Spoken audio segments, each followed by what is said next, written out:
Hey guys, I'm back with another limited over slider settings. So I've adjusted some settings from the previous one to make the game a little bit easier for those who are new to the game.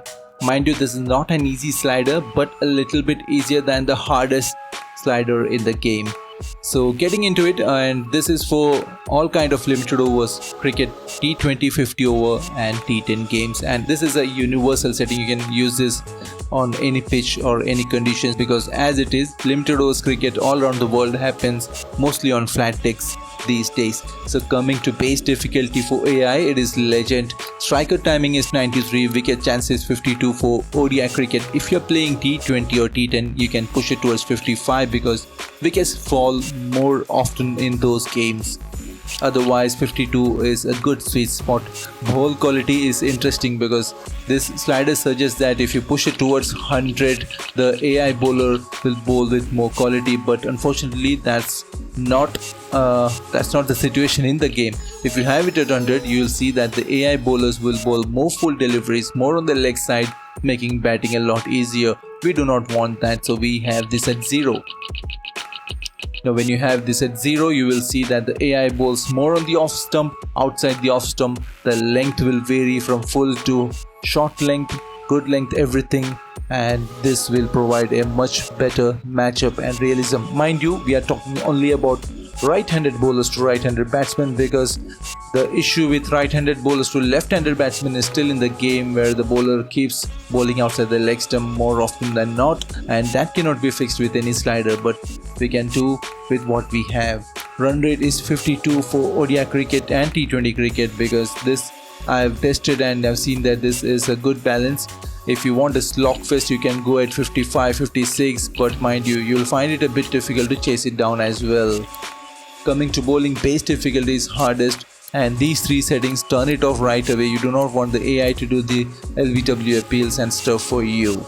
Ideal release window size is 10, ideal foot plant window size is 3. If you're struggling to bowl properly, you can increase this. It will give you a little bit more window while landing your foot, but it will eliminate the chances of no ball and stuff. We do not want that. We want that realism in the game, so I would recommend going with these settings. Spin bowling is really easy in the game, so I have it 100. Bowling line sensitivity. So I am someone who loves to enjoy the game, who gives priority to the enjoyment of the game rather than showing off the difficulty. So what this slider implies is that the more you have it towards 80 or 100, the more control you have on the line of the delivery. Now I love bowling, especially in test cricket. I want to bowl that beautiful away swinger from the off stump. So having bowling line sensitivity at 80 allows me to pitch the ball where I want. And if you are someone who wants real heavy challenge, you can reduce it to 20.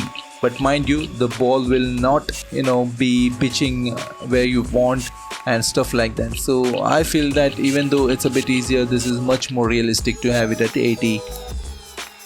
Coming to batting, base difficulty hardest. Footwork is on definitely, short replacement is off definitely.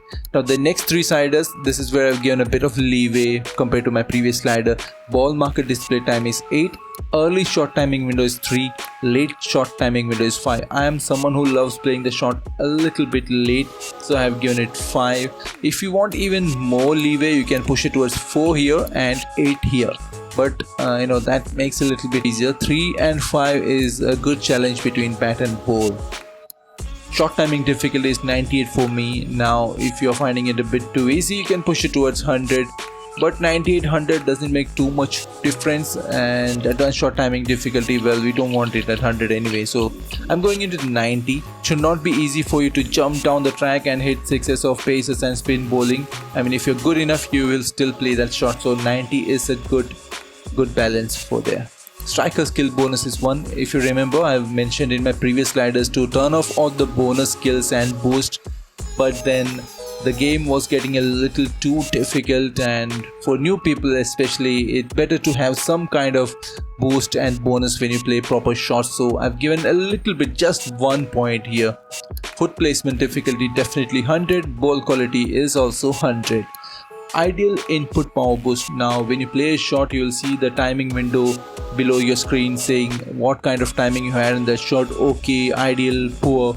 If you haven't turned it off, you'll see that. So what this slider means is that if you play an ideal shot, you will get some kind of power boost. So I do not want too much of it to, because it will reduce the realism of the game. So I just given it 1 because playing an ideal shot should reward you with something.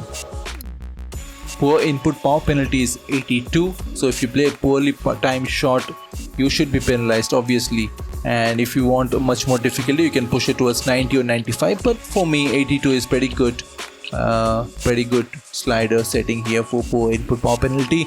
Power boost timing window is 0. For full toss, I've given 20 boost because when you receive a full toss, it's obviously a poor delivery and you should put it away in limited over cricket, so you want that boost to hit those full tosses away for sixes. Just good input influence, you don't want it too much because you're playing a good shot. The edge should not be happening, so just 10. Similarly for okay input influence, you have it at 38, and for poor, if you're playing a poor shot, definitely the chances of edge should be higher. I have it at 87. At the hardest difficulty, it will be 100 because you will definitely get out 100%. But I mean, that's a bit unrealistic. Sometimes you get lucky, so that's why we have this at 87. Rest of the settings you can copy here: low striker skill influence, high striker skill influence, timing window, and shot boost. Coming to miss input influence and miss skill influence, we have it at 10 and 90. Earlier we had this at 100, so some leeway here as well. Fielding, as I said, often I do not field, so I don't really care about these settings. I just put it at hardest and put the fielding on automatic. Sorry about that. Now coming to physics, pace bowling speed minimum and maximum. By default these are at 50, but what this maximum speed implies is that the ability of an express pacer to bowl even quicker. Like if you have it at 50, a pacer who usually bowls at 145, 146 will not be able to touch that 155 km per hour mark. Now you have it at 77 or 80, the chances are for him to achieve those higher speeds. Not often, but there is a chance. Now minimum should be at 50 because the difference here, now 50 and 80, the difference is 30. So the difference here allows for a much better variable speed in the bowling. Now if you have both at 50, the variation in speed will not be that much from the bowler, so keep this at 30 or 28, the difference, and you'll see much more variance in the speed. Pace bowling bouncer length is 45. I've seen that the bounce in this game is a little bit too much and the ball flies over the wicket keeper too many times for 6, so I'm trying to reduce it. So bouncer length is at 45. Spin bowling bounce and flight 33-31. We have the spin bowling back in the game after the last couple of patches, so don't want to push it too much. Pace bowling swing 58 is very ideal for limited overs cricket, especially in ODI cricket. We have 2 new balls, the ball doesn't swing much and there is no reverse swing happening. Pretty flat surfaces, conditions are sunny all over the world, so swing is not something that we get often in limited overs cricket this time. Now if you want to go deep into it while bowling under lights, you can increase this to 62, 63, and while bowling under daylight you can have it at 58. So in general, having it 58, 59 is pretty normal and pretty balanced. Pace bowling revolution. Now this is the revolution imparted by the fast bowlers while bowling off cutter or leg cutter deliveries. Earlier I used to have it at 13, 14, but I've started bowling more of these leg cutters and off cutters, so I want the game to have that impact, so I have it at 25. Spin bowling drift is 32, spin bowling revolution is 33. If you want more spin, you can push it towards 40, but 33 is good enough for limited overs cricket. Rest of the settings you can just copy from the screen. Coming to short force, if you are struggling to clear the boundaries, hit the long ball, you can push it towards 55. But the game as it is a bit easy when you're trying to hit sixes against fast bowlers especially. So if you're finding it easy, you can push it down towards 45. But at this time I will have this at 50. As I explained many times before, pace bowling visual speed and spin bowling visual speed are the most important sliders to make the game look realistic. Now when you have this at 50, the default value, even a 150 km per hour ball looks really slow. So having it at 88 or 90, you will feel the ball fly past your nose. That is really quick. If you're playing it for the first time especially, it will take some time to adjust to it, but keep these speeds like this and you will soon enjoy the game much more than you were doing before that. And yes, umpiring, just leave it at that.